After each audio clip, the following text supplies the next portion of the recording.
کتاب و سنت سے مسائل نکال پاتے تھے، باقی صحابہ کتاب و سنت سے مسائل نہیں نکال پاتے۔ کیا صحابہ عربی نہیں جانتے تھے؟ کیا صحابہ قرآن نہیں سمجھتے تھے؟ کیا ان کے پاس حدیثوں کا ذخیرہ نہیں تھا؟ ان کی مادری زبان میں قرآن کا نزول ہو رہا تھا، دن رات مشکات نبوت سے حدیثیں سن رہے تھے، ان کے پاس حدیثوں کا خزانہ موجود تھا، لیکن اس کے باوجود بھی ہر آدمی کتاب و سنت میں چھپی ہوئی اللہ و رسول کی مراد کو نہیں تلاش کر سکتا، اس پر متعین نہیں کر سکتا۔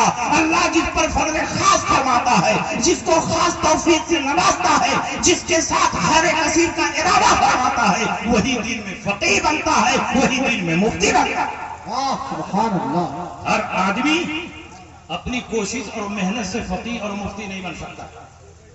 حضرت عبداللہ ابن عباس کا نام سنا ہوگا۔ حضور علیہ السلام کے گھر میں 2 بچے پل رہے تھے، 2 چھوٹے چھوٹے بچے، ایک عبداللہ ابن عباس تھے، ایک علی تھے۔ بچوں میں ایمان لانے والے سب سے پہلے حضرت علی۔ حضرت عبداللہ ابن عباس کا زیادہ وقت حضور کے حجرے میں گزرتا تھا۔ ایک مرتبہ ان کے والد حضرت عباس نے اپنے بیٹے عبداللہ ابن عباس کو سکھایا کہ بیٹے آج کی رات حضور کے گھر جاؤ اور ان کے حجرے ہی میں رات گزارو، لیکن سونا نہیں، آنکھ کھولے رکھنا اور غور سے دیکھنا حضور رات میں کتنی عبادتیں کرتے ہیں، کتنی رکعتیں پڑھتے ہیں، کیا کیا حضور کے معمولات ہیں، یہ سب دیکھ کر کے آؤ اور مجھ کو بتاؤ تو میں بھی رات میں ویسے ہی عمل کروں گا۔ حضرت عبداللہ ابن عباس بچے ہی تھے، نبی کے گھر آئے اور حضور کی زوجہ محترمہ حضرت میمونہ حضرت عبداللہ ابن عباس کی خالہ تھی، خالہ سے کوئی پردہ بھی نہیں ہے، اسی حجرے میں قیام فرما ہوئے اور اپنی خالہ سے کہا خالہ جان آج میں آپ کے حجرے ہی میں رہوں گا۔ انہوں نے فرمایا بیٹے شوق سے رہو۔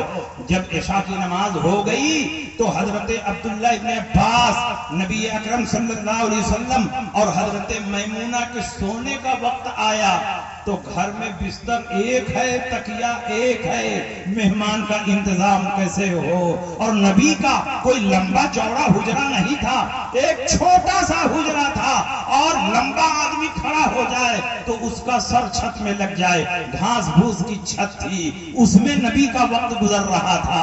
حضرت عباس عبداللہ ابن عباس کے سونے کا وقت آیا تو نبی اکرم صلی اللہ علیہ وسلم نے کیسے سلایا اس کو بھی ذرا غور سے سنیے۔ تکیہ ایک ہے، سونے والے 3 ہیں، تو تکیہ کا جو لمبا والا حصہ ہوتا ہے اس کے ایک کونے پر سر رکھ کر نبی سوئے، دوسرے کونے پر سر رکھ کر حضرت میمونہ سوئیں اور بیچ میں لڑکے عبداللہ ابن عباس کو سلایا گیا۔ عبداللہ ابن عباس سونے کے لیے تو گئے نہیں تھے، آنکھیں بند کر کے پڑے ہوئے ہیں۔ جب کچھ رات گزری حضور علیہ السلام چپکے سے اٹھے، دروازہ کھولا اور پیشاب خانے میں تشریف لے گئے تو عبداللہ ابن عباس بھی چپکے سے اٹھے اور دیکھنے لگے کہ حضور کیا کر رہے ہیں۔ دیکھا حضور پیشاب خانے میں تشریف لے گئے ہیں۔ دماغ نے کہا کہ نبی استنجا خانے سے نکلیں گے تو ضرور وضو کے لیے پانی تلاش کریں گے، کیوں نہ میں ہی پہلے سے لوٹے میں پانی بھر کے رکھ دوں تاکہ نبی کو تلاش نہ کرنا پڑے۔ عبداللہ ابن عباس نے لوٹے میں پانی رکھ کر استنجا خانہ کے سامنے رکھ دیا۔ حضرت میمونہ بھی سب دیکھ رہی تھی۔ نبی جب باہر نکلے دیکھا پانی موجود ہے، نبی کا دریائے کرم جوش مارنے لگا۔ اللہ کے نبی خوش ہوئے، فرمایا کس نے پانی رکھا؟ تو میمونہ نے فرمایا کہ چھوٹے بچہ نے پانی رکھا ہے، عبداللہ ابن عباس نے پانی رکھا ہے۔ نبی اکرم صلی اللہ علیہ وسلم خوش ہو کر دعا دے رہے ہیں، اللہم علمہ الکتاب وفقہہ فی الدین، اے اللہ ان کو کتاب اللہ کا علم عطا فرما اور دین میں فقیہ بنا دے۔ نبی یہ نہیں فرما رہے ہیں کہ اہل حدیث بنا دے، دین میں فقیہ بنا دے۔ عبداللہ ابن عباس کو اللہ نے کتاب اللہ کا اتنا علم عطا فرمایا، اتنا علم عطا فرمایا کہ صحابہ میں سب سے بڑے مفسر بن گئے۔ ترجمان القرآن آپ کا لقب ہوا، حبر الامت آپ کا لقب ہوا، رئیس المفسرین آپ کا لقب ہوا، اور فقیہ اتنے بڑے بنے کہ